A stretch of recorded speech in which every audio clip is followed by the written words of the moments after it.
अब ये रोना धोना बंद करो और चुपचाप साइन करो इन पेपर्स पर, उसने उस लड़की को घूरते हुए कहा। अद्विक, तुम ये बिल्कुल ठीक नहीं कर रहे हो।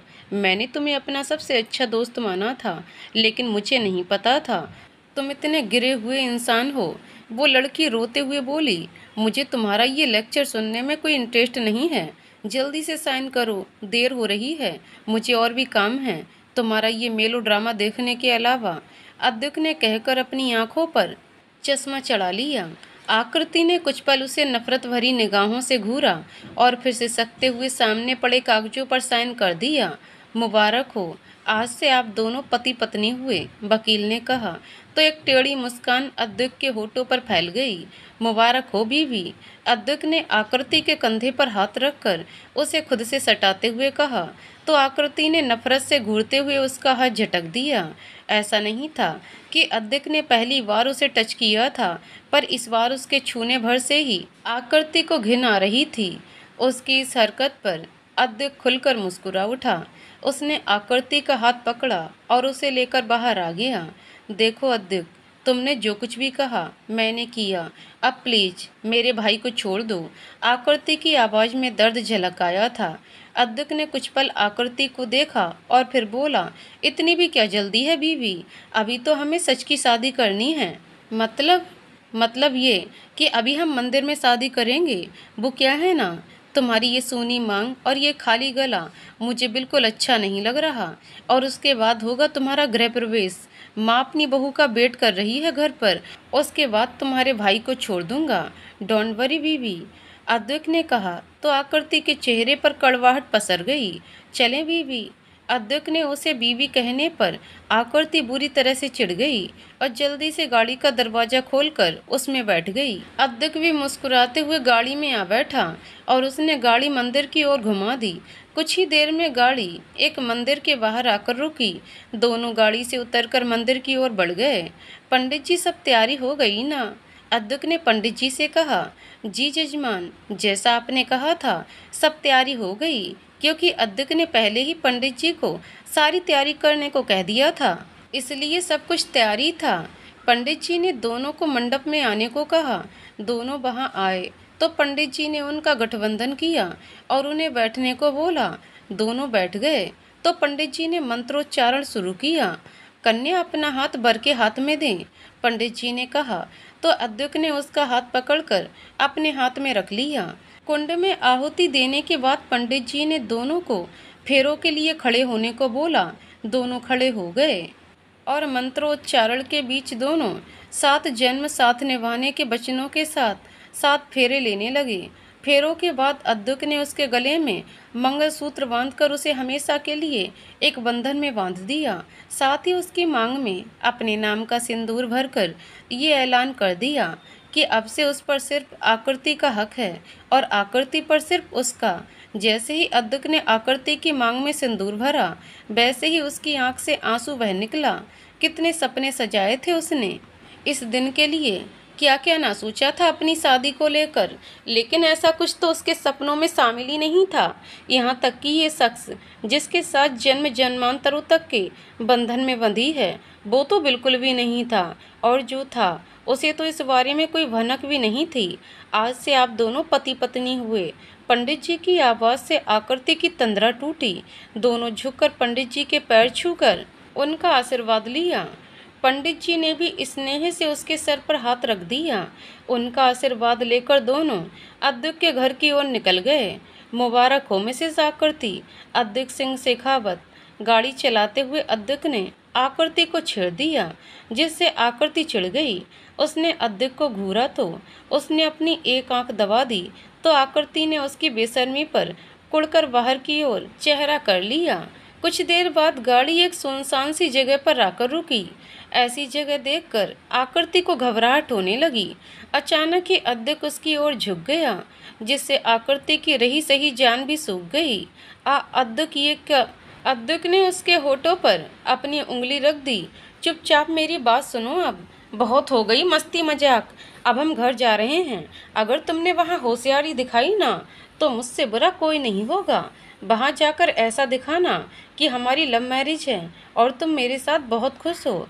अगर तुमने जरा सा भी अपना दिमाग चलाने की कोशिश की तो याद रखना, अपने भाई से पूरी जिंदगी मिल नहीं पाओगी।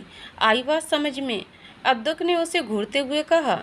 तो आकृति ने डर कर हाँ में सर हिला दिया। Good girl. अब्दुक ने उसके गाल थपथपाए और सीधा होकर गाड़ी आगे बढ़ा दी। आकृति ने कुछ पल उसे देखा और फिर चेहरा बाहर की ओर घुमा लिया। उसकी आंखों से आंसू बहने लगे। इस वक्त वो खुद को इतना कमज़ोर और बेबस महसूस कर रही थी जितना उसने अपनी पूरी ज़िंदगी में भी नहीं किया था।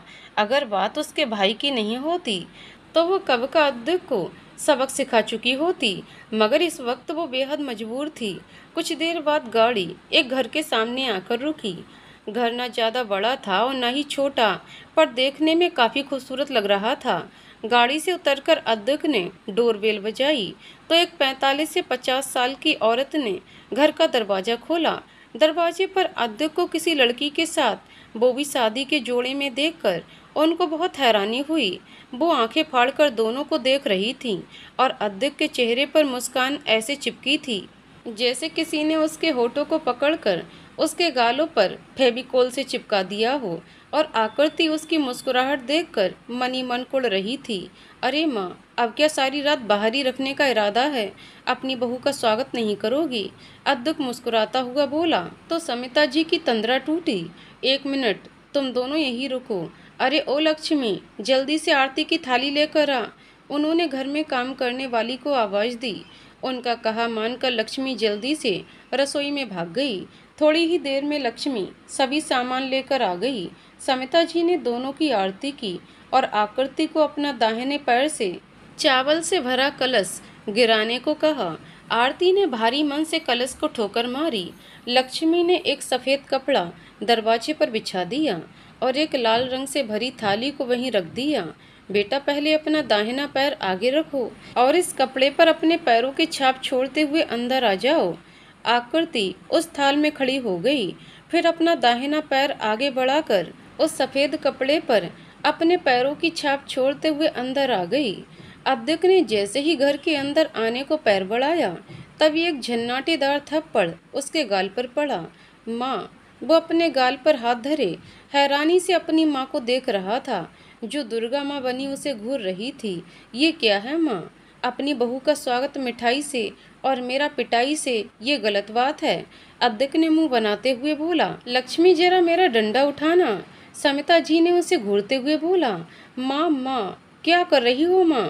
ऐसे कोई अपने लाल को मारता है क्या? उसने अपनी माँ को बातों में लेना शुरू कर दिया था। लाल? अभी इस लाल को काला करती हूँ मारते मारते। रुक तू। अरे पर मैंने किया क्या है? किया क्या है? कहकर समिता जी ने उसके कान मरोड़ दिए। आ माँ, क्या कर रही हो? दर्द हो रहा है मुझे। अब्दुक का कान एकदम लाल हो गया था। अरे बहू को घर ले आया, वो भी ऐसे रूखे सूखे? बताना भी जरूरी नहीं समझा? कितने अरमान थे मेरे, अपनी बहू को ऐसे लाऊंगी वैसे लाऊंगी, तूने सब पर पानी फिरा दिया। समिता जी ने कहा तो अब्दुक ने अपना सर पीट लिया। अरे माँ, वो क्या है ना, आपकी बहू को ही ज़्यादा जल्दी हो रही थी शादी की, इसलिए हमने सोचा सीधा आपको सरप्राइज देंगे। अब्दुक ने कहा तो आकृति का मुंह हैरानी से खुला रह गया। वो सोचने लगी कि कितना बेशर्म है ये इंसान, खुद को बचाने के लिए बेवजह उसे फंसा रहा है। अब्दुक ने उसे देखा तो वो गुस्से से उसे घूरने लगी। माँ, वो सब छोड़ो ना, देखो ना मैं आपके लिए कितनी प्यारी बहू लेकर आया हूँ। आप अभी मुझे छोड़ो, अपनी बहू के लाड़ लड़ाओ। क्या सोचेगी वो कि उसके आने से आप खुश नहीं हो? अब्दुक ने कहा तो समिता जी उसका कान छोड़कर आकृति के पास आ गईं। माफ़ करना बेटा, वो जरा। खैर छोड़ो, तुम थक गई होगी ना, चलो तुम्हें तुम्हारे कमरे में छोड़ आती हूँ, तुम फ्रेश हो जाना, तब तक मैं तुम्हारे खाने के लिए कुछ बनाती हूँ।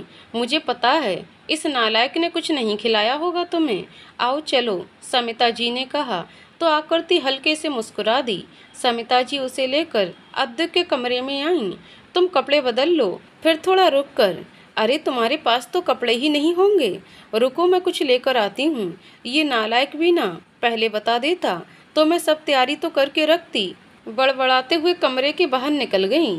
थोड़ी देर बाद वे एक साड़ी लेकर आईं और उसे आकृति को थमाते हुए बोलीं, बेटा अभी के लिए तुम ये पहन लो, सुबह आदि के साथ जाकर अपने लिए कुछ कपड़े और बाकी जरूरत का सामान ले आना। जी आंटी। आकृति ने वो साड़ी थाम ली। आंटी नहीं, अब माँ कहने की आदत डाल लो बेटा। समिता जी ने प्यार से उसके गाल थपथपाए। जी मम्मा, आकृति ने कहा तो समिता जी का चेहरा खिल उठा। वे उसे जल्दी कपड़े बदलकर नीचे आने का बोलकर वहां से चली गईं।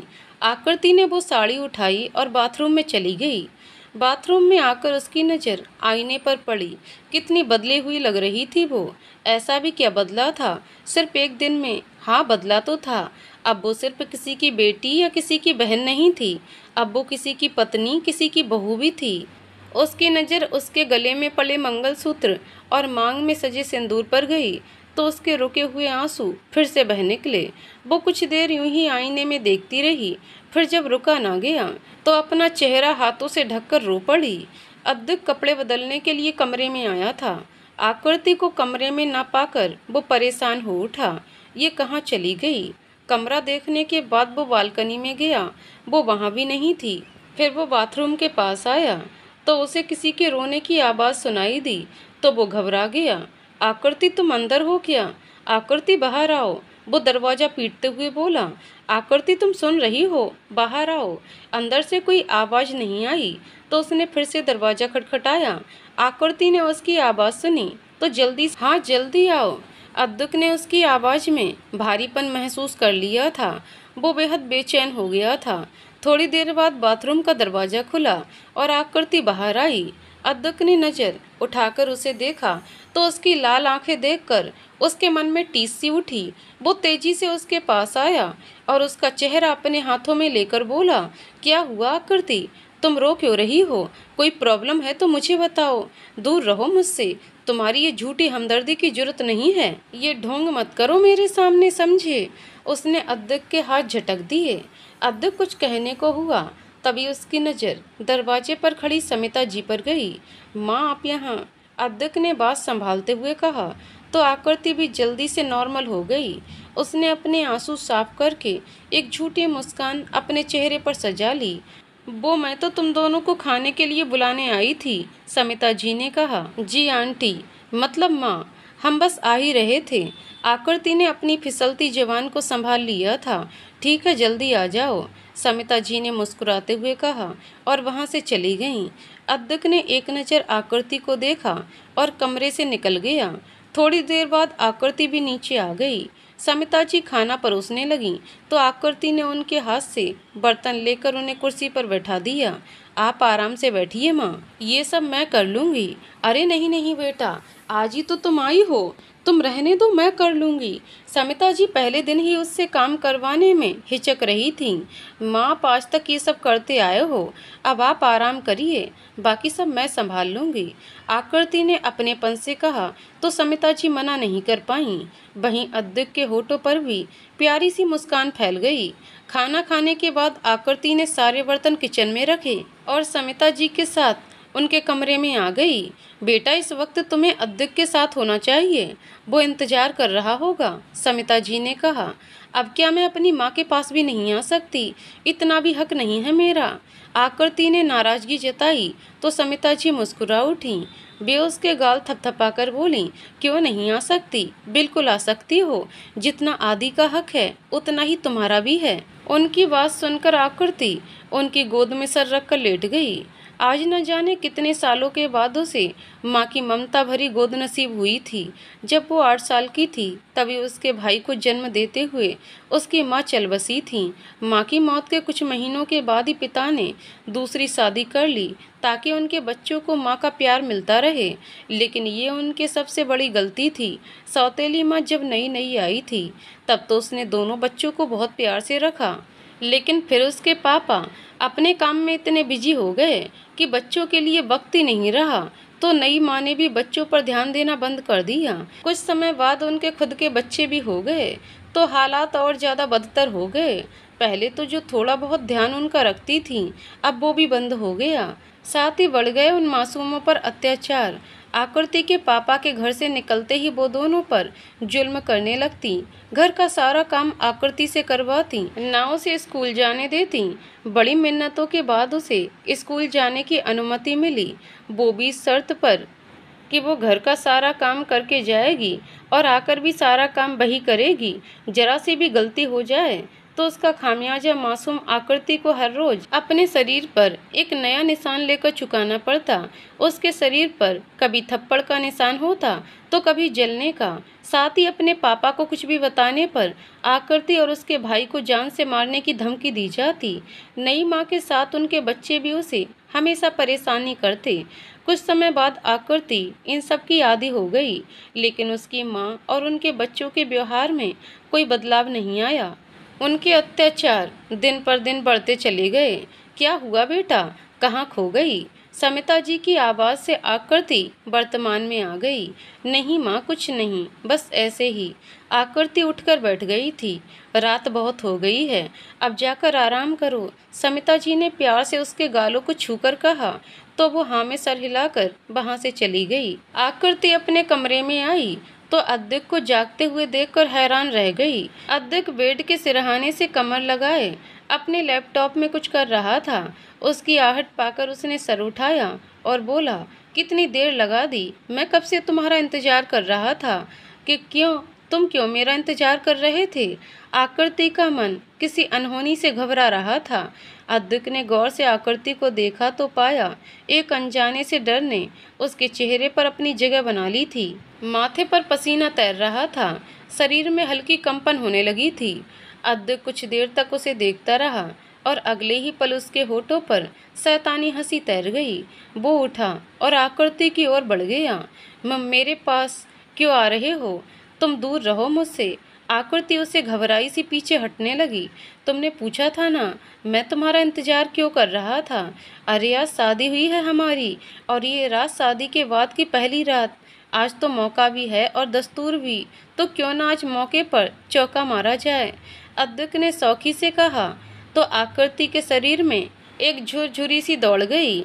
वो पीछे हटी, लेकिन हट नहीं पाई क्योंकि पीछे दीवार आ गई थी। आकृति अद्विक की साइड से निकलने को हुई तो अद्विक ने उसके दोनों हाथ दीवार पर रखकर उसे वहीं ब्लॉक कर दिया। देखो अद्विक, तुमने जो कहा था मैंने किया, पर प्लीज़ ये नहीं। तुम सब जानते हो ना कि मैं। अद्विक प्लीज़, तुम जो कहोगे मैं करूँगी, पर प्लीज़ ये मत करो। वो रो पड़ी थी। अद्विक ने उसे रोते हुए देखा तो एकदम उससे दूर हो गया। उसने हाथ बढ़ाकर उसके आंसू साफ किए तो उसका स्पर्श पाकर आकृति डर से चीख उठी।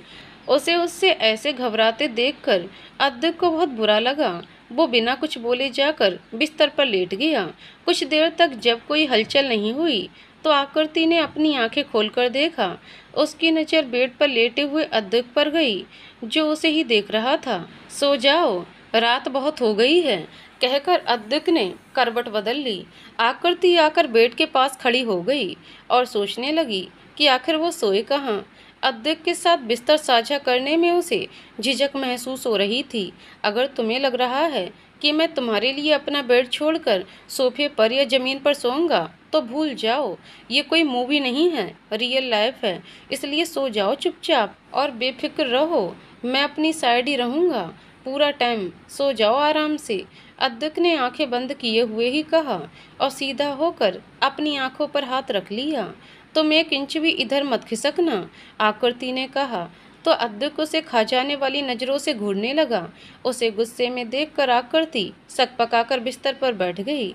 अद्विक ने नामे गर्दन हिलाई और अपनी आंखों पर हाथ रखकर लेट गया। कुछ देर बाद आकृति भी लेट गई। पूरे दिन की थकी होने के कारण जल्दी ही वो नींद के आगोश में समा गई। उसके सोने के बाद अद्विक ने आंखें खोलकर उसे देखा और उसकी ओर चेहरा करके लेट गया और उसे निहारने लगा। गहराती रात के साथ साथ अद्विक की आंखें भी नींद से बोझिल होने लगीं और वो भी सपनों की दुनिया में खो गया। सुबह जब अद्विक की आंख खुली तो उसके होठों पर एक गहरी मुस्कान चिपक गई। आकृति ने नींद में अपनी जगह से खिसककर अद्विक के सीने पर सर रख लिया था और अद्विक ने उसे अपनी बाहों के घेरे में लिया हुआ था। रात मुझे बोल रही थी, अपनी जगह से 1 इंच भी मत हिलना। अभी देखो खुद सारी अपनी जगह से खिसक कर मेरी जगह में आ गई। वैसे जो भी हो, इससे खूबसूरत सुबह कोई हो ही नहीं सकती। अद्दुक मन ही मन बड़बड़ाया और आकृति के चेहरे पर बिखरे बालों को उसके कान के पीछे कर दिया और उसके मासूम से चेहरे को निहारने लगा।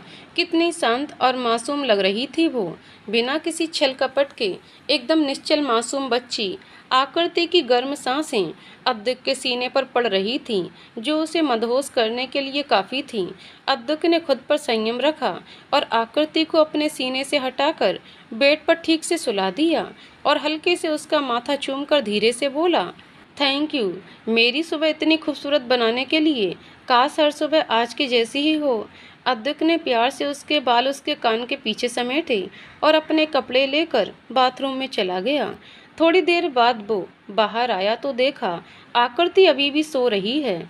अद्दुक उसे देखकर मुस्कुराया और रेडी होकर बाहर आ गया।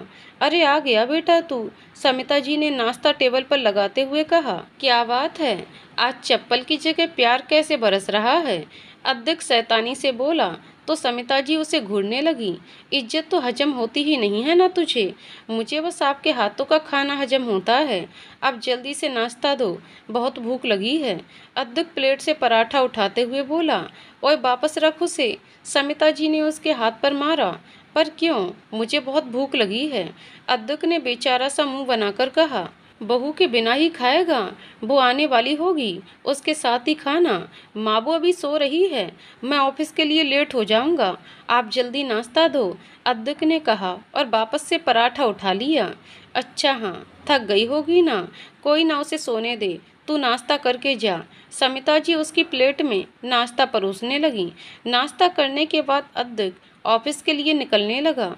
गेट पर जाकर वो वापस पलटा, माँ वो, हाँ हाँ तेरी बेबी को नहीं उठा रही, टाइम से खाना भी खिला दूंगी, उसका ख्याल रखूंगी खुद सब। समिता जी ने उसकी बात पूरी कर दी। आपको पता है आप वर्ल्ड की बेस्ट माँ हो। अद्दुक ने वापस आकर उनके गाल चूम लिए। काश मैं भी ये कह पाती, समिता जी ने कहा तो अद्दुक का मुंह बन गया। चल अद्दुक बेटा, अपने ही घर में तेरी कोई इज्जत नहीं है, निकल यहाँ से, इससे पहले और ज़्यादा वाट लगे, दफ़ा हो यहाँ से। अद्दुक बड़बड़ाते हुए वहाँ से निकलने लगा। अरे रुक, अब क्या। अद्दुक चिढ़ गया था, आज ऑफिस मत जा, आकृति को पगफेरे के लिए उसके मायके लेकर जाना है, साथ ही उसकी जरूरत का सामान भी लेना होगा उसे। माँ मुझे याद है, मैं जल्दी आ जाऊँगा, कहकर वो बाहर निकल गया। कुछ देर बाद आकृति की आँख खुली। खुद को अनजान जगह पाकर वो कुछ पल को हैरान रह गई, पर फिर उसे याद आया कि अब यही उसका घर है, तो वो उदास हो गई। फिर उसकी नज़र घड़ी पर गई तो वो एकदम से उछल गई। हे भगवान, मैं इतनी देर तक कैसे सोती रही और ये अद्दुक कहाँ चला गया। वो मुझे सार्थक के पास ले जाने वाला था, पर उससे पहले मैं रेडी हो जाती हूँ। वो बेड से उठी ही थी कि दरवाजे पर दस्तक हुई और समिता जी अंदर चली आईं। गुड मॉर्निंग बेटा। समिता जी ने उसके सर पर हाथ फेरा तो आकृति की आंखें भर आईं। उसे समिता जी से हमेशा से एक लगाव रहा है, क्योंकि एक वही तो थी जो उसे माँ की तरह स्नेह करती थी, वरना तो सबके लिए वो बस एक बोझ ही रही थी। आकृति और अद्दुक कॉलेज टाइम से एक दूसरे को जानते थे, बल्कि काफ़ी अच्छे दोस्त भी थे। तो अद्दुक कई बार अपने दोस्तों को अपने घर लेकर आया था, जिस वजह से आकृति जल्दी ही उनसे घुल मिल गई थी। वो जब यहाँ आती तब वो घंटों समिता जी के पास बैठकर बहुत सारी बातें किया करती। समिता जी को भी उसमें अपनी बेटी ही दिखाई देती थी। फिर जब अद्दुक आकृति से शादी करके अपने घर आया, तब समिता जी की खुशी का ठिकाना ना था। बेटा नहाकर नीचे आ जाओ, नाश्ता तैयार है। सॉरी माँ, पता नहीं कैसे आंख नहीं खुली, वो सच में काफ़ी शर्मिंदा थी। कोई बात नहीं बेटा, हो जाता है, और वैसे भी कल इतनी भागदौड़ के बीच थक गई होगी, आराम भी तो जरूरी है। समिता जी ने प्यार से कहा तो आकृति का मन भर आया कि कहाँ उसके अपने भी घर में उसे 2 पल के लिए आराम नहीं करने दिया जाता था, और यहाँ उससे इतने प्यार से पेश आ रहे हैं। अब फिर से क्या सोचने लगी। उसे सोच में गुम देखकर समिता जी ने पूछा, नहीं कुछ नहीं माँ। माँ वो अद्दुक, कहकर वो शांत हो गई। बेटा वो ऑफिस गया है, कोई ज़रूरी मीटिंग थी, आ जाएगा थोड़ी देर में, तब तक तुम तैयार हो जाओ, समिता जी ने कहा तो उसने हाँ में सर हिला दिया। और बाथरूम में चली गई। समिता जी भी वहाँ से चली गईं। कुछ देर बाद उसे याद आया कि वो पहनेगी क्या, कपड़े तो हैं ही नहीं उसके पास। फिर कुछ सोचकर वो बाथरूम से निकली और अद्दुक की कपबोर्ड खोलकर उसमें से एक टी शर्ट निकाली और तेजी से बाथरूम में घुस गई। आकृति वो आगे के शब्द उसके मुंह में ही रह गए जब उसकी नज़र उसकी टी शर्ट पहने खड़ी आकृति पर गई। वो उसके घुटनों से ऊपर तक थी। उस ढीली ढाली से ब्लैक टी शर्ट में वो लड़की कहर ढा रही थी। अद्दुक ने उसे देखा तो हैरानी से उसका मुंह खुला का खुला रह गया। उधर उसे देखकर आकृति ने घबराकर खुद को पर्दे के पीछे छुपा लिया। तो तुम यहाँ क्या कर रहे हो? तुम ऑफिस गए थे ना, वापस कब आए? ऑफिस ही गया था, पर रास्ते में पता चला कि मीटिंग कैंसिल हो गई है तो वापस आ गया। अद्दुक दूसरी ओर पलटकर बोला, तो तुम नॉक करके नहीं आ सकते थे? आकृति ने गुस्से से कहा, मुझे क्या पता तुम ऐसे घूम रही हो? अद्दुक भी चिढ़ गया था। ऐसे से क्या मतलब है तुम्हारा? मेरे पास कपड़े नहीं थे इसलिए ये पहन लिया, मुझे क्या पता था तुम नर पिशाच की तरह ऐसे घुसे चले आओगे? बहुत ज़्यादा नहीं बोल रही हो अब तुम? अद्दुक ने हल्के गुस्से में कहा। हाँ तो क्या गलत कहा मैंने? ऐसे कौन आता है अचानक से? आकृति भी हार मानने वालों में से नहीं थी। तुम छोड़ो, तुमसे बात ही करना बेकार। हर बात में बहस करनी होती है। तुम्हारे कहने का मतलब है कि मैं बहस करती हूँ? आकृति को गुस्सा आ गया था। मेरा मतलब ये नहीं है, बल्कि तुम सच में लड़का ही हो, समझी? अद्दुक भी पूरे मूड में था उसे परेशान करने के। तुम्हारा खून कर दूंगी मैं, आकृति दांत पीसते हुए बोली। शादी के अगले ही दिन विधवा होने का प्लान है क्या? अद्दुक ने हंसते हुए कहा। लेकिन उसकी इस बात से आकृति के चेहरे का रंग बदल गया। वो एकदम शांत पड़ गई। अद्दुक ने कोई आवाज़ नहीं सुनी तो हल्का सा घूमकर देखा तो आकृति उदास सी किसी सोच में डूबी हुई थी। तब उसे ध्यान आया कि उसने क्या बोला है। कुछ देर बाद उसने अपना सर झटका और आकृति से बोला, जल्दी रेडी हो जाओ, थोड़ी देर बाद बाहर चलेंगे हम। उसने बस इतना ही कहा। अद्दुक ने कुछ देर उसे देखा, फिर सिर हिलाते हुए अपने कपबोर्ड की ओर बढ़ गया। उसने अलमारी खोली और उसमें से एक पैकेट निकालकर आकृति की ओर बढ़ा दिया। आकृति ने नज़र उठाकर उसे देखा तो उसने पैकेट लेने का इशारा किया। आकृति ने वो पैकेट पकड़ा। अद्दुक उसे जल्दी तैयार होने का बोलकर कमरे से बाहर निकल गया। आकृति पर्दे से बाहर आई और जल्दी से अंदर से गेट बंद कर लिया। उसने वो पैकेट खोलकर देखा तो उसमें एक लाल और एक सफ़ेद रंग का प्यारा सा सूट था। आकृति वो सूट पहनकर तैयार हुई थी कि अद्दुक ने दरवाज़ा खटखटाया। आकृति तैयार हुई कि नहीं? बस आ रही हूँ, कहते हुए उसने दरवाज़ा खोल दिया। चलें हम। दोनों निकलने लगे कि अद्दुक की नज़र उसकी सूनी मांग पर गई। उसकी नज़र फिसलते हुए उसके गले पर पहुंची तो अद्दुक का मन खिन्न हो गया। उसने आकृति का हाथ पकड़ा और वापस अंदर ले आया। क्या कर रहे हो? बाकी के शब्द उसके मुंह में ही रह गए। जब अद्दुक ने ड्रेसिंग से सिंदूर उठाकर उसकी मांग में भर दिया, वो हैरानी से उसे देखने लगी। उसके कुछ कहने से पहले ही उसने मंगलसूत्र भी उसके गले में बांध दिया। मुझे इन सबसे कोई फर्क नहीं पड़ता, पर माँ को पड़ता है और माँ को इस बात का बिल्कुल शक नहीं होना चाहिए, समझी? अद्दुक ने बिना उसकी ओर देखे कहा तो वो बस हम कह पाई। अद्दुक भी आगे बिना कुछ बोले नीचे आ गया। चलती हूँ माँ। आकृति ने झुककर उनके पैर छू लिए। चलती हूँ नहीं, जल्दी आती हूँ बोलो। अब तो हमेशा यहीं रहना है, जल्दी आना, इंतजार करूंगी मैं।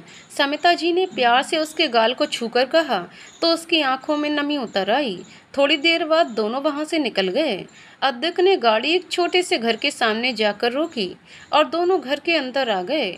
दरवाजा खोलते ही एक 12-13 साल का बच्चा आकर आकृति से चिपक गया। दीदी आप आ गए, मैं आपका कब से वेट कर रहा था, सार्थक उसे चिपकते हुए बोला। उसे देखकर आकृति रो पड़ी थी। पिछला पूरा दिन उसने कैसे बिताया था वो सिर्फ वही जानती थी। आखिर एक वही तो था उसके जीने का सहारा। उसे कुछ हो जाता तो उसका क्या होता। आकृति ने उसे कस के अपने सीने से लगा लिया और न जाने कितनी बार उसके चेहरे को चूम लिया था उसने। दिया, आप रो क्यों रहे हो? अपनी बहन को रोता देखकर वो बच्चा भी परेशान हो गया था।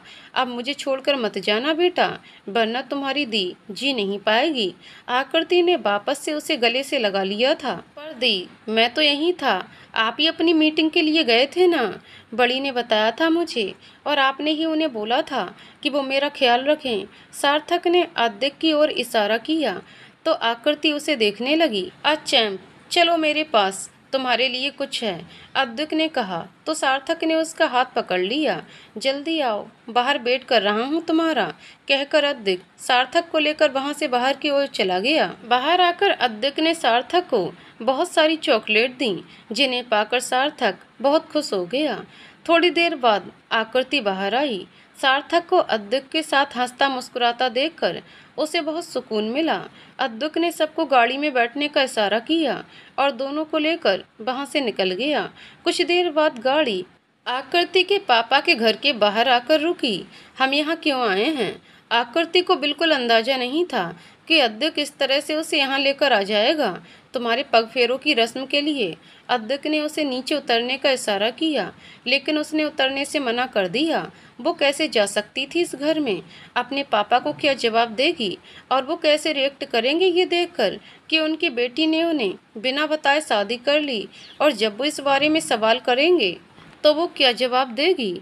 नहीं, वो घर नहीं जा सकती, वो नहीं जाएगी। अद्विक, नहीं, मुझे घर नहीं जाना है, वो घबराई सी बोली। क्यों?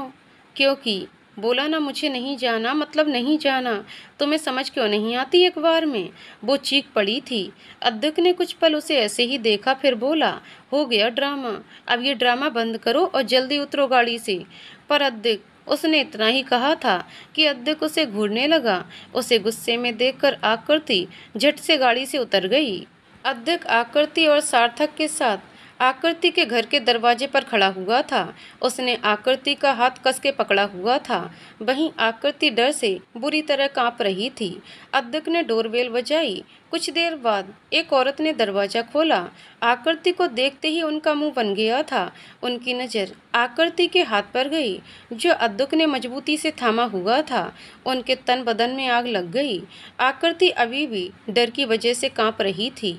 अद्विक ने उसे देखा और उसका हाथ और मजबूती से पकड़ लिया, उसे ये यकीन दिलाने के लिए कि वो हमेशा उसके साथ है। और जब उनकी नज़रें आकृति के गले में पड़े हुए मंगलसूत्र से होते हुए माथे पर सजे हुए सिंदूर पर गई तो उनका गुस्सा आसमान छू गया। अरे सुनते हो, ये देखो तुम्हारी लाडली ने क्या गुल खिलाए हैं, कहीं मुंह दिखाने के लायक भी नहीं छोड़ा इस लड़की ने। सुनंदा गला फाड़ फाड़ कर रोने लगी थी। क्या हो गया, क्यों चिल्ला रही हो? अमरजी कमरे से बाहर आते हुए बोले, ये देखो अपनी लाडली की करतूत, बिना बताए ब्याह रचा कर आई है ये लड़की। जीते जी मुंह दिखाने के काबिल भी नहीं छोड़ा इसने हमें। वो तो आप वैसे भी काबिल नहीं हो सासू माँ, अद्विक ने टेढ़ा मुस्कुराकर कहा तो सुनंदा उसे गुस्से से घूरने लगी। अमरजी ने आकृति को देखा, जो सर झुकाए हुए चुपचाप खड़ी थी। अमरजी उसे गुस्से से घूरते हुए बोले, ये सब क्या है? आकृति उन्हें गुस्से में देखकर आकृति अंदर तक कांप गई। अमरजी ने गुस्से में उस पर हाथ उठा दिया तो आकृति ने डरकर अपनी आंखें बंद कर लीं। सोचिएगा भी नहीं ससुर जी, अब वो आपकी बेटी आकृति मलिक नहीं है, मेरी पत्नी आकृति अद्विक सिंह शेखावत है। अद्विक की आवाज़ सुनकर उसने आंखें खोलकर देखा। अद्विक ने अमरजी की कलाई पकड़ी हुई थी और वो उन्हें गुस्से से घूर रहा था। इस बदतमीज लड़के के लिए तुमने मेरी इज्जत मिट्टी में मिला दी, आज से तू मर गई मेरे लिए। अमरजी गुस्से से बोले, मर तो ये दोनों आपके लिए उसी दिन गए थे जब आपने इन्हें इस औरत के हाथ में सौंपा था। आज आपने उसका श्राद्ध भी कर दिया मिस्टर मलिक। अद्विक भी बेहद गुस्से में था। उसके गुस्से को देखकर एक बार को अमरजी भी डर गए। इसको एक बार आपसे मिलाने लाया था और शायद गलती कर दी मैंने, आज के बाद ये यहाँ कभी नहीं आएगी। चलो आकृति। अद्विक ने एक हाथ में उसका हाथ थामा और दूसरे से सार्थक का हाथ पकड़ा और उन्हें ले जाने लगा, लेकिन आकृति अपनी जगह से नहीं हिली। पापा प्लीज ऐसा मत कहिए, मैं आपसे माफ़ी मांगती हूँ, प्लीज मुझे माफ़ कर दीजिए। पापा, मैं आपकी बेटी हूँ, पापा प्लीज एक बार। आकृति अमर जी के पैरों में गिर गई थी, लेकिन अमर जी ने उसे धक्का देकर खुद से दूर कर दिया। लेकर जाओ इस कलंक को मेरे सामने से और मेरे बेटे को यहीं छोड़ो। अमर जी ने सार्थक का हाथ पकड़कर अपनी ओर खींच लिया। आपका बेटा? कौन सा बेटा? पिछले 2 दिन से वो कहाँ है? किस हाल में है? आपने एक बार भी कोशिश की जानने की? तो अब उसे अपने पास रखने का हक भी खो चुकी हैं आप। अद्विक ने सार्थक को गाड़ी में बैठने को कहा। सार्थक जाकर गाड़ी में बैठ गया। अद्विक ने एक नज़र आकृति को देखा, जो अपने पिता की बात सुनकर बदहवास सी जमीन पर पड़ी हुई थी। उसने आगे बढ़कर उसे गोद में उठाया और गाड़ी की ओर लेकर बढ़ गया। सुनंदा और अमर जी बस उन्हें जाते देखते रह गए। वहीं अद्विक की गाड़ी को देखकर सुनंदा के मन में कुछ विचार चलने लगे। वो अमर जी को लेकर अंदर चली गई। अद्विक आरती और सार्थक को लेकर अपने घर आ गया। उन्हें इतनी जल्दी आया देखकर समिता जी हैरान रह गईं। वो कुछ सवाल करती और आकृति की हालत देखकर वो घबरा गईं। वो दौड़कर अद्विक के पास आईं। क्या हुआ इसे? तुम लोग तो इसके पापा के घर गए थे ना? फिर ये सब? समिता जी घबराकर बोली। बाद में बताता हूँ माँ, अभी उसे आराम करने दो, अद्विक ने कहा। तो समिता जी ने हाँ में सर हिला दिया। अद्विक ने आकृति की ओर पानी का गिलास बढ़ाया, पर वो जिस की तस बैठी रही। उसके कानों में अमर जी के कहे शब्द अब तक गूंज रहे थे। अद्विक ने समिता जी की ओर देखा तो उन्होंने पलकें झपकाकर उसे शांत रहने को कहा। समिता जी उसके पास बैठकर उसका सर सहलाने लगीं तो आकृति की तंद्रा टूटी। उसने भरी आंखों से उन्हें देखा। समिता जी ने अपनी गोद की ओर इशारा किया। आकृति ने उनकी गोद में सर रख लिया। उनका ममतामयी स्पर्श पाकर आकृति जल्दी ही नींद के आगोश में चली गई।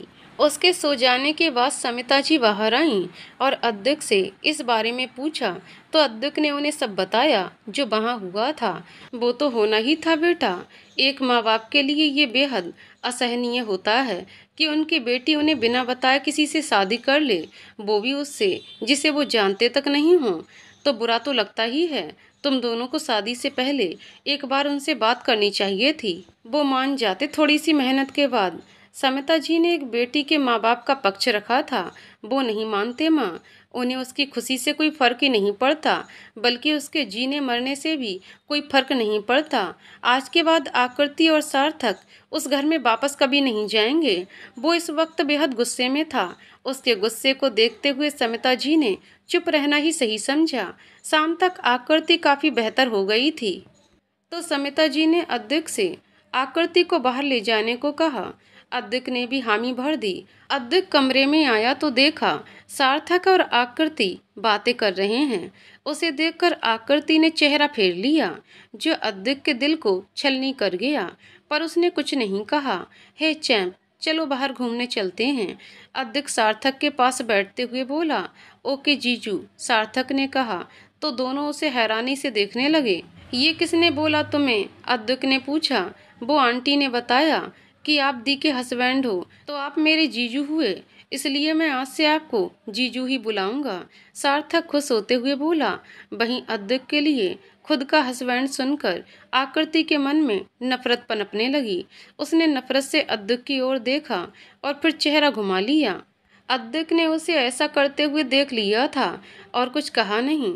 चलें चैंप, अद्विक ने आकृति की ओर इशारा किया तो सार्थक आकृति के चलने की जिद करने लगा। मन मारकर आकृति को भी हाँ करना पड़ा। तीनों समिता जी को बोलकर घूमने निकल गए। अद्विक ने गाड़ी एक शॉपिंग सेंटर के बाहर रोकी और तीनों अंदर आ गए। तुम अपने कपड़े सेलेक्ट कर लो, तब तक मैं चैंप के लिए कुछ ले लेता हूँ, अद्विक ने कहा। तो आकृति बिना कुछ बोले आगे बढ़ गई। अद्विक कुछ देर उसे देखता रहा, फिर समर्थ को लेकर वहां से आगे बढ़ गया। आकृति अपने लिए कपड़े देख रही थी कि अचानक से किसी ने उसका हाथ पकड़कर एक कोने में खींच लिया। वो घबराकर चीखने को हुई, लेकिन सामने खड़े शख्स ने उसके मुंह पर हाथ रखकर उसकी आवाज़ दबा दी। आंखें खोलो रीति, मैं हूँ। आवाज़ सुनकर आकृति ने झटके से अपनी आंखें खोलीं। सामने खड़े शख्स को देखकर उसकी आंखें भर आईं। वो एकदम से उसके सीने से लग गई। प्रतीक, अच्छा हुआ तुम आ गए। तुम्हें पता है मैं कितनी अकेली पड़ गई थी। आकृति उसके सीने से लगे रोती हुई बोली, लेकिन प्रतीक के हाथों से अपने आगोश में लेने के लिए नहीं उठे थे। वो ऐसे ही जस का तस खड़ा रहा। कुछ देर बाद उसने धक्का देकर आकृति को खुद से दूर कर दिया। आकृति हैरानी से उसे देखने लगी। क्यों किया तुमने ऐसा रीति, क्यों? मेरे होते हुए तुमने उस अध्यक्ष से शादी कर ली। कैसे कर सकती हो तुम ऐसा? कैसे? वो सारे वादे कस्में सब कैसे भूल सकती हो तुम? कैसे? वो आकृति को उसके कंधों से पकड़कर झकझोरते हुए बोला, प्रतीक, मेरा यकीन करो, मेरी कोई गलती नहीं थी। उसने मजबूर किया था मुझे। आकृति रोते हुए बोली, ऐसी भी क्या मजबूरी थी कि तुमने मेरे प्यार को, हमारे रिश्ते को ठुकरा कर उससे रिश्ता जोड़ लिया? प्रतीक अभी भी बेहद गुस्से में था। उसने सार्थक को किडनैप कर लिया था और धमकी दी थी, अगर मैंने उसकी बात नहीं मानी तो वो सार्थक को। मैं ये कैसे होने दे सकती थी प्रतीक? एक सार्थक ही तो है मेरे जीने का सहारा। अगर उसे कुछ हो जाता तो मैं तो जीते जी मर जाती। मैं मानती हूँ मैंने तुम्हारे साथ वफा नहीं कर पाई, पर मैं बेवफा नहीं हूँ। मैं आज भी तुमसे ही प्यार करती हूँ और हमेशा तुमसे ही करती रहूँगी। तुम्हारी जगह कभी कोई नहीं ले सकता। कहते कहते वो रो पड़ी थी। उसे देखकर प्रतीक भी कुछ नर्म पड़ गया। मैं जानता हूँ रीति कि तुम सिर्फ मुझसे प्यार करती हो, पर क्या करूँ रीति, मैं नहीं देख सकता तुम्हें किसी और के साथ। ऐसा लगता है जैसे किसी ने मेरी जान निकाल ली हो, जैसे जैसे किसी ने वहाँ यहाँ खंजर घोंप दिया हो। मैं नहीं रह सकता तुम्हारे बिना रीति। प्रतीक की आंखों में भी नमी उतर आई थी। उसकी बात सुनकर आकृति उसके सीने से लग गई। आई एम सॉरी प्रतीक, मेरी वजह से तुम्हें कितना कुछ सहना पड़ रहा है। प्लीज मुझे माफ कर दो। तुम्हें मुझ पर भरोसा है ना? प्रतीक ने पूछा, खुद से भी ज्यादा। आकृति ने उसके सीने से सर निकालकर उसकी आंखों में देखते हुए कहा, तो बस मुझ पर भरोसा रखो, मैं जल्द ही कोई ना कोई रास्ता निकाल लूंगा, सब ठीक हो जाएगा। प्रतीक ने उसके आंसू पोंछते हुए कहा। तो आकृति ने हाँ में सर हिला दिया। अब जाओ, बहुत देर हो गई है। अद्य को तुम वहाँ नहीं मिली तो उसे शक हो जाएगा। शक नहीं, मुझे पूरा यकीन था कि तू यहाँ जरूर आएगा, इसलिए मैं यहाँ से कहीं गया ही नहीं था। अद्यक ने वहाँ आते हुए कहा। तो उन दोनों के चेहरों का रंग बदल गया। अद्यक ने आकृति का हाथ पकड़कर खुद के करीब खींचा तो वो सीधा उसके सीने से जा टकराई। अद्यक उसे कंधे से पकड़कर खुद से सटाते हुए बोला, अब तुम्हारी जगह वहाँ नहीं, यहाँ है, और ये बात मुझे दोबारा ना बतानी पड़े, ओके? आकृति ने उसके गुस्से से डरते हुए हाँ में सर हिला दिया। वहीं प्रतीक अद्यक को खा जाने वाली नजरों से घूर रहा था, लेकिन अद्यक को इससे कोई फर्क ही नहीं पड़ रहा था। उसके होठों पर तो अभी भी एक व्यंग वाली मुस्कान चिपकी हुई थी, जो प्रतीक के गुस्से को हवा दे रही थी। ये तूने सही नहीं किया अद्यक, प्रतीक गुस्से में चिल्लाते हुए बोला, और आकृति को अपना बनाकर रहूंगा किसी भी कीमत पर। तू कुछ नहीं कर पाएगा। एंड सी वो, अब वो मेरी है, हमेशा हमेशा के लिए। उसके माथे पर सजा मेरे नाम का सिंदूर, उसके गले में पड़ा मेरा पहनाया हुआ मंगलसूत्र, उसके हाथों का चूड़ा, सब कुछ गवाह है कि अब वो मेरी है, सिर्फ मेरी। कहते हुए अद्यक ने आकृति को खुद से सटा लिया था। उसकी बातें सुनकर आकृति को उससे और ज्यादा नफरत होने लगी थी। सिर्फ उसे पाने के लिए वो इस हद तक गिर जाएगा, उसने कभी नहीं सोचा था। कितना मानती थी वो उसे, अपना सबसे अच्छा दोस्त माना था उसे, और उसने उसके साथ इतना गलत किया। तुझे छोड़ूंगा नहीं मैं अद्यक। प्रतीक गुस्से में उबल पड़ा था। फिलहाल तो तू मेरा रास्ता छोड़, मुझे अपनी बीबी को शॉपिंग करानी है। कहते हुए अद्यक ने प्रतीक को साइड किया और आगे बढ़ गया। और हाँ, आगे से मेरी बीबी के आसपास भी दिखाई दिया ना तो तेरे हाथ पैरों का साइज छोटा करवाने में मुझे वक्त नहीं लगेगा। और तू जानता है अद्यक सिंह शेखावत सिर्फ कहता नहीं कर देता है। कहकर वो प्रतीक को घूरते हुए वहां से निकल गया और प्रतीक गुस्से में दांत पीस कर रह गया। शॉपिंग हो गई तुम्हारी? अद्यक ने आकृति से पूछा, लेकिन उसने कोई जवाब नहीं दिया। अद्यक ने एक गहरी सांस ली और वहां से गर्ल्स पोर्शन में चला गया। करीब आधे घंटे के बाद उसके हाथ में 8-9 शॉपिंग बैग्स थे। उसने वो सब जाकर काउंटर पर रख दिया और वहां से दूसरी ओर चला गया। सार्थक भी अपनी शॉपिंग कर चुका था। उसने उसके बैग्स भी काउंटर पर पहुंचा दिया। उसने समिता जी के लिए भी कुछ कपड़े लिए और उसका पेमेंट करके आकृति और सार्थक को लेकर बाहर आ गया था। रात हो चुकी थी और सबको भूख भी लगी थी। अद्विक ने एक होटल से खाना और सार्थक की फरमाइश पर आइसक्रीम पैक कराया और घर के लिए निकल गया। घर पहुंचकर सबने साथ में डिनर किया। डिनर के बाद सार्थक ने सबको हॉल में ही रोक लिया और अपनी शॉपिंग दिखाने लगा। अद्विक को कुछ काम था तो वो उठकर अपने कमरे में चला गया। वो खुश होकर हर चीज के बारे में बता रहा था। आकृति ने महसूस किया कि वो शायद ही इतना कभी खुश हुआ होगा। उसकी पार्ट टाइम जॉब से सार्थक की स्कूल की फीस और उसकी ज़रूरतें ही बड़ी मुश्किल से पूरी हो पाती थीं। ऐसा नहीं था उसके पापा उनके खर्च के पैसे नहीं देते थे, पर वो पैसे हमेशा उसकी सौतेली माँ के हाथ में होते थे और वो सब कुछ अपने पास रख लेती थी। कभी भी अपने मन का कुछ करने की इजाज़त कहाँ थी उन्हें। आज इतना सब कुछ अपनी पसंद का पाकर सार्थक बहुत खुश था और आकृति उसकी खुशी में खुश थी। काफ़ी रात होने पर आकृति कमरे में आई तो देखा अद्विक पहले से ही सो चुका था। उसे सोता देखकर आकृति ने चैन की सांस ली और आकर अपनी साइड लेट गई। उसके सो जाने के बाद अद्विक ने आंखें खोली और निहारने लगा। एक यही तो वक्त होता था उसके पास जब वो उस लड़की को अपने इतने करीब देख सकता था, बिना किसी रोक टोक के। धीरे धीरे वक्त बीत रहा था जहाँ सार्थक अद्विक और समता जी के साथ सहज हो गया था। वहीं आकृति अभी भी अद्विक से ठीक से बात नहीं करती थी, पर वो चाहकर भी नफरत नहीं कर पा रही थी। वो इतने समय बाद भी आकृति उसे समझ ही नहीं पाई। अद्विक कभी तो उसके साथ प्यार से पेश आता कि उस पर गुस्सा करने के बाद आकृति को बुरा लगता और कभी ऐसे हरकत कर देता कि उसका मन खिन्न हो जाता।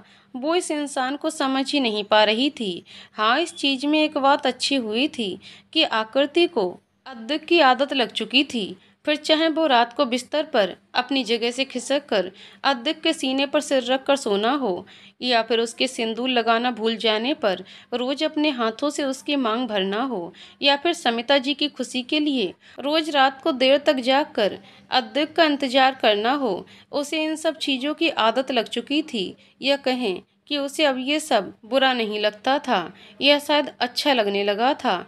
इस बीच समिता जी ने अद्विक आकृति की एक शादी की एक ग्रैंड रिसेप्शन पार्टी दी थी। शहर का हर छोटा बड़ा बिजनेसमैन, नेता, मीडिया उस पार्टी में शामिल था। होता भी क्यों ना, शहर के टॉप होटल का मालिक था वो। बहुत कम उम्र में बहुत बड़ा नाम कमाया था उसने। उस दिन के बाद प्रतीक ने आकृति से कई बार मिलने की कोशिश की थी, पर अद्विक के रहते ये मुमकिन नहीं हो पाया। एक दिन सुबह सुबह अद्विक ऑफिस चला गया था और आकृति अपने कमरे को सही कर रही थी। तभी उसे नीचे से आवाज आई। वो अपना काम छोड़कर नीचे आई तो देखा उसकी सौतेली माँ अपने दोनों बच्चों के साथ वहाँ थी। ये यहाँ क्या कर रही है? आकृति काफी हैरान थी उनके यहाँ आने से। अरे मेरी बच्ची, ससुराल आकर तो तू अपनी माँ को भूल ही गई है। तुझे पता है मुझे तेरी कितनी याद आई। सुनंदा ने आकृति को कस के गले से लगा लिया था। क्या कर रही हैं आप? दम घुट रहा है मेरा। आकृति उनसे छूटने की कोशिश करते हुए बोली, तुम्हें पता है जब से तुम आई हो संस्कार ने तो खाना पीना ही छोड़ दिया। अपनी बातों से हद से ज्यादा चाशनी घोलते हुए बोली, हम दिख रहा है। आकृति उनके पीछे झांकते हुए बोली, जहाँ एक 10-11 साल का बच्चा डाइनिंग टेबल से फल उठाकर खा रहा था। सुनंदा पीछे घूमकर संस्कार को गुस्से से घूरने लगी। कौन है बेटा? समिता जी ने कमरे से बाहर आते हुए कहा। अरे समधन जी, मैं हूँ, आपकी इकलौती समधन। सुनंदा उसके गले लगते हुए बोली, जी खुशी हुई आपसे मिलकर।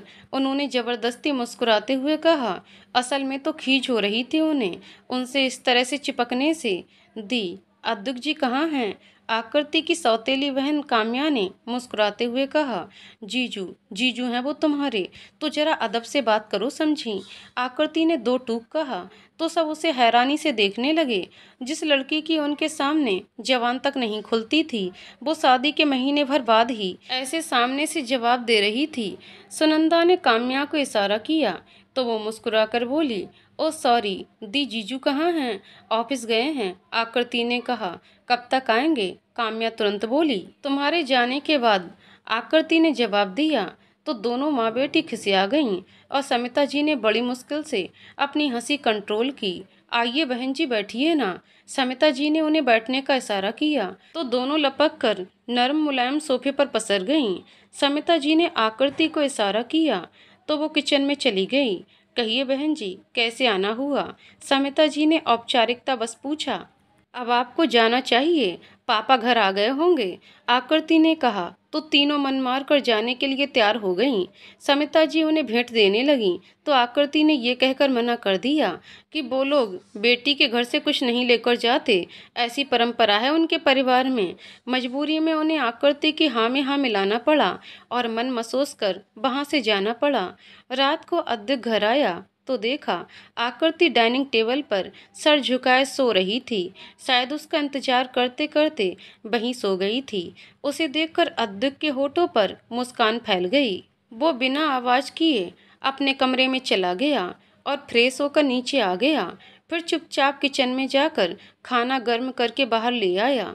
आकृति उठो, उसने उसके कंधे से पकड़कर हल्का सा हिलाया तो आकृति ने आंखें खोलकर उसे देखा। सॉरी, वो मैं पता नहीं कैसे सो गई। तुम रुको, मैं तुम्हारे लिए खाना लेकर आती हूँ, आकृति उठते हुए बोली। अद्विक ने उसका हाथ पकड़ा और वापस बैठाकर बोला, यहाँ बैठो चुपचाप। मुझसे दूर भागने के बहाने क्यों तलाशती रहती हो तुम? डर लगता है मुझसे? नहीं तो मैं क्यों डरने लगी तुमसे? आकृति अपने चेहरे पर उभरी घबराहट को छिपाते हुए बोली। तो फिर भागती क्यों रहती हो तुम मुझसे? अद्विक ने फिर पूछा। वो मैं खाना लेने जा रही थी। आकृति बहुत ज्यादा घबरा चुकी थी।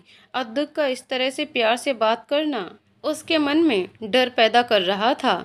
खाना ले आया हूँ मैं, ये देखो। अद्विक ने प्लेट की ओर इशारा किया तो आकृति ने हाँ में सर हिला दिया। तुमने खाया? ये लो, मेरे हाथ से भी खाओ, अद्विक ने प्यार से कहा तो वो मना नहीं कर पाई। उसने उसके हाथ से एक निवाला खा लिया। तो क्या किया आज पूरा दिन? अद्विक ने उससे पूछा तो उसकी आंखें भर आईं। शायद पहली बार तब जब किसी ने उससे उसके बारे में पूछा था, वरना तो किसी को उससे कोई मतलब ही नहीं था। आज तक शायद प्रतीक ने भी कभी आराम से बैठकर ये तक नहीं पूछा था कि उसका दिन कैसा गया, वो ठीक है ना, उसे कोई तकलीफ तो नहीं है। वो बस आता और अपनी सुनाकर चला जाता। उसका जब मन होता था तब वो उसके साथ टाइम बिताता, वरना तो पूरा पूरा दिन कॉल भी नहीं करता था। पापा की बीबी आई थी अपने बच्चों के साथ। आकृति के लहजे में कड़वाहट पसर गई थी। वैसे एक सीक्रेट बताऊं तुम्हें, अद्विक ने कहा तो आकृति उत्सुकता से उसे देखने लगी। देखो, तुम चाहे कितनी भी बदतमीज हो, कितनी भी लड़ाका हो, पर एक बात तो है, खाना बहुत टेस्टी बनाती हो कसम से। आकृति जो बड़े ध्यान से उसकी बात सुन रही थी, ये सब सुनकर उसने गुस्से में एक घूंसा अद्विक के कंधे पर जमा दिया। आह जालिम बीबी, अद्विक अपना कंधा सहलाते हुए बोला। तुम ना दुष्ट हो बहुत ज्यादा, आकृति चिढ़ते हुए बोली। अच्छा सॉरी सॉरी, बट सच में खाना बहुत टेस्टी बनाती हो तुम, अद्विक ने कहा तो आकृति खुश हो गई। अरे खाने से याद आया, तुम्हारे लिए एक सरप्राइज था मेरे पास। क्या? आकृति जल्दी से बोली। कमरे में चलो बताता हूँ, अद्विक ने कहा तो आकृति की आंखें हैरानी से बड़ी हो गईं और वो अद्विक को घूरने लगी। अरे पागल औरत, कमरे में रखा हुआ तुम्हारा सरप्राइज, क्या हर टाइम दिमाग में एक ही चीज चलती रहती है? अद्विक ने कहा तो आकृति ने झेंप कर अपना चेहरा घुमा लिया। मैं बर्तन रख कर आती हूँ, कहकर वो बर्तन उठाकर किचन में चली गई। अद्विक भी हंसते हुए कमरे में आ गया। तुम्हारी चाय, आकृति ने चाय का कप उसकी ओर बढ़ाते हुए कहा। अद्विक को आदत थी सोने से पहले चाय पीने की और उसके साथ रहते रहते आकृति को भी ये आदत लग गई थी। अद्विक ने कप उठाते हुए एक एनवेलप उसकी ओर बढ़ा दिया। आकृति ने वो एनवेलप खोलकर देखा तो उसकी आंखें हैरानी से बड़ी हो गईं और अगले ही पल वो खुशी से अद्विक के गले लग गई। उसके अचानक से गले लगने से अद्विक शौक रह गया। उसके हाथ हवा में ही रह गए, लेकिन अगले ही पल उसके होठों पर मुस्कान उतर आई। उसने आकृति को अपनी बाहों में कसने के लिए हाथ उठाए, पर फिर कुछ सोचकर वापस नीचे कर लिए और शांत खड़ा रहकर उसके एहसास को अपने भीतर समाने लगा। थोड़ी देर बाद आकृति को एहसास हुआ कि वो अद्विक के गले लगी हुई है, तो वो झेपते हुए उससे दूर हट गई। सॉरी, वो अचानक से सॉरी, वो अपनी हरकत पर शर्मिंदा हो गई थी। सॉरी बोलने की जरूरत नहीं है, ये हक है तुम्हारा, अद्विक ने मुस्कुराते हुए कहा। तो आकृति उसे देखती रह गई। ये बताओ, पसंद आया सरप्राइज?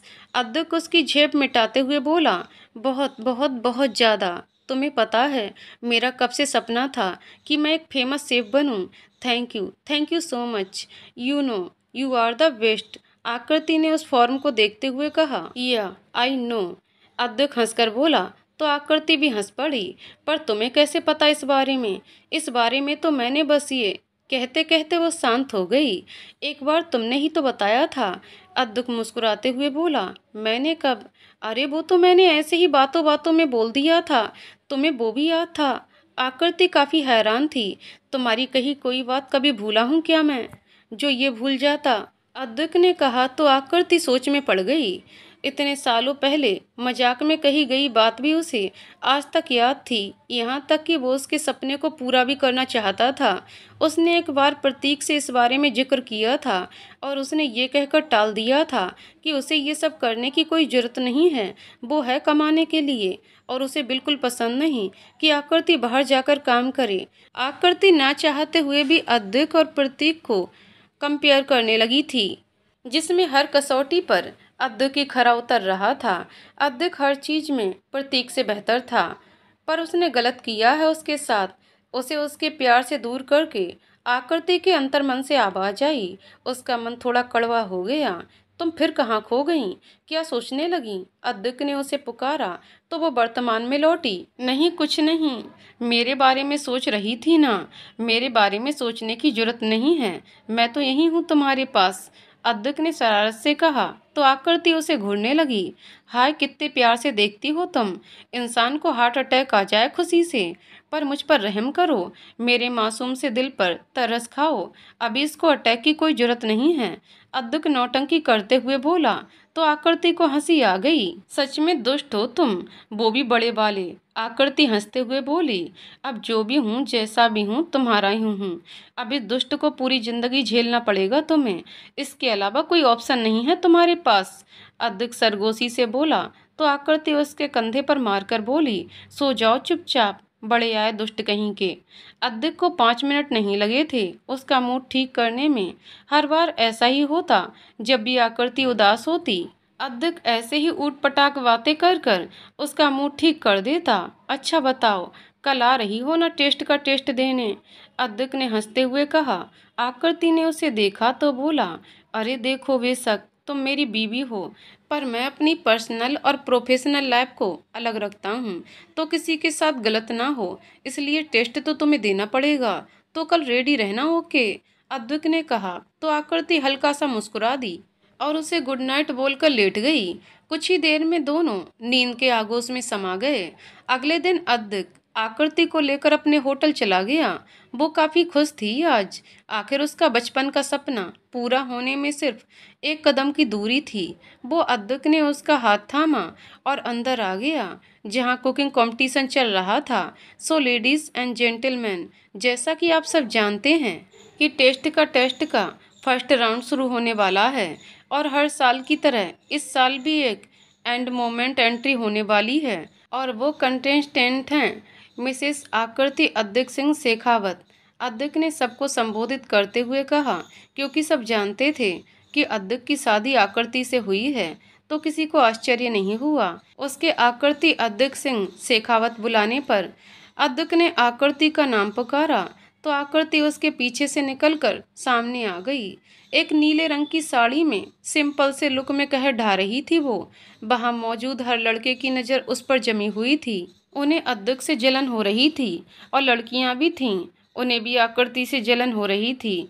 आखिर ज़्यादातर सोच कर आई थी कि इस कंपटीशन के बहाने वो अद्विक के करीब आएंगी, पर आकृति ने आकर सबके सपनों पर पानी फेर दिया। सो गैस, ये है नई कंटेस्ट, अद्विक ने आकृति को देखते हुए कहा।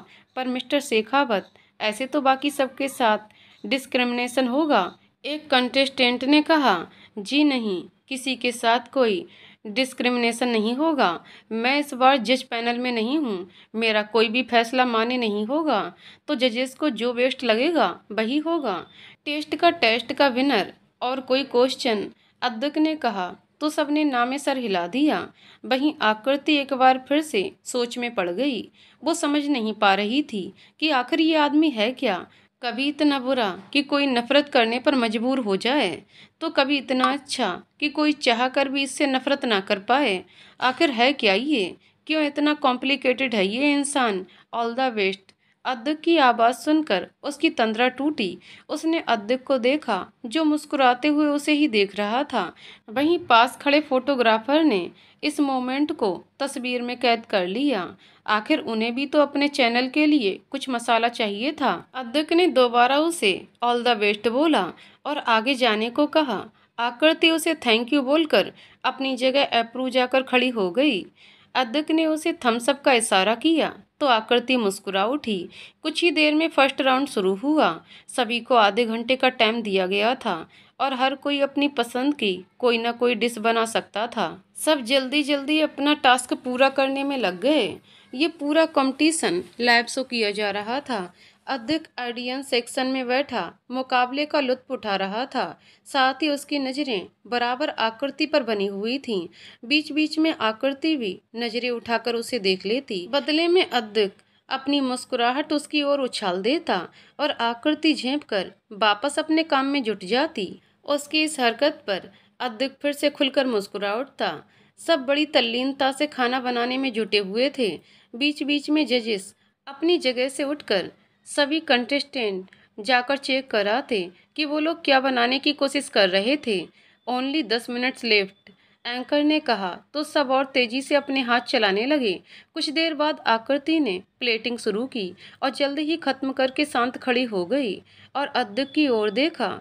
अध्यक्ष ने इशारे में पूछा तो उसने पलके झपकाकर हाँ में गर्दन हिला दी तो अध्यक्ष के होठों पर हंसी खेल गई। ओके टाइम अप, एंकर ने कहा तो सबके हाथ रुक गए। ज़्यादातर ने अपना काम खत्म कर लिया था। कुछ थे जो अभी तक पूरा नहीं कर पाए थे, तो वो लोग फर्स्ट राउंड से ही बाहर हो गए थे। जजेस ने सबको अपनी डिशेज लाने को कहा। एक एक करके सब अपनी अपनी डिश प्रेजेंट करने लगे। सबसे आखिर में आकृति अपनी डिश को लेकर आई और प्लेट को टेबल पर रखकर खड़ी हो गई। हम लुकिंग डिलीशियस। सो मिसेस शेखावत, आपने क्या बनाया है? एक जज ने पूछा। सर, मैंने तवा भिंडी, रोटी और ब्रेड खीर बनाई है, आकृति ने जवाब दिया। कोई खास वजह ये बनाने की? दूसरे जज ने पूछा। जी, ये खाना अक्सर मेरी माँ बनाया करती थी। मेरी माँ का पसंदीदा खाना था और मैं अपनी ज़िंदगी के इतने महत्वपूर्ण दिन पर उनका आशीर्वाद लेना चाहती थी। बस इसलिए मैंने ये सब बनाया, आकृति ने पूरे आत्मविश्वास से जवाब दिया। उसके जवाब से सभी जज काफ़ी प्रभावित नजर आए। बातें तो काफ़ी अच्छी करती हैं आप, अब देखते हैं खाना भी अच्छा बनाती हैं कि नहीं, एक जज ने कहा। तो आकृति की घबराहट बढ़ गई। उसने अध्यक्ष की ओर देखा तो उसने अपनी पलकें झपकाकर उसे शांत रहने को कहा। एक जज ने एक कौर तोड़कर खाया, फिर दूसरे ने, फिर तीसरे ने, पर किसी ने भी कोई रिएक्शन नहीं दिया। उनके ऐसे एक्सप्रेशनलेस चेहरों को देखकर उसे और ज़्यादा घबराहट महसूस होने लगी थी। Okay, it's time for result, anchor ने कहा तो सबके दिल की धड़कन तेज हो गई। जैसा कि आप सभी ने बहुत मेहनत करके एक से बढ़कर एक डिशेस बनाई हैं जो वाकई बेहतरीन थीं, मगर अगले राउंड के लिए हम सिर्फ 6 कंटेस्टेंट चाहिए जो अगले राउंड में जाने वाले हैं। नवीन शर्मा, अरमान मिश्रा, वर्षा सिंह, सना खान, सिद्धार्थ सक्सेना एंड लास्ट, कहकर जज शांत हो गए। आकृति और अध्यक्ष दोनों के ही दिल की धड़कन बढ़ी हुई थी। न जाने जजेस क्या फैसला लेने वाले थे। आगे की कहानी अगले वीडियो में। तो दोस्तों, आपको कहानी कैसी लगी कमेंट करके जरूर बताइएगा। कहानी पसंद आई हो तो वीडियो को लाइक शेयर करें और चैनल को सब्सक्राइब करें। कहानी को पूरा सुनने के लिए बहुत बहुत धन्यवाद दोस्तों।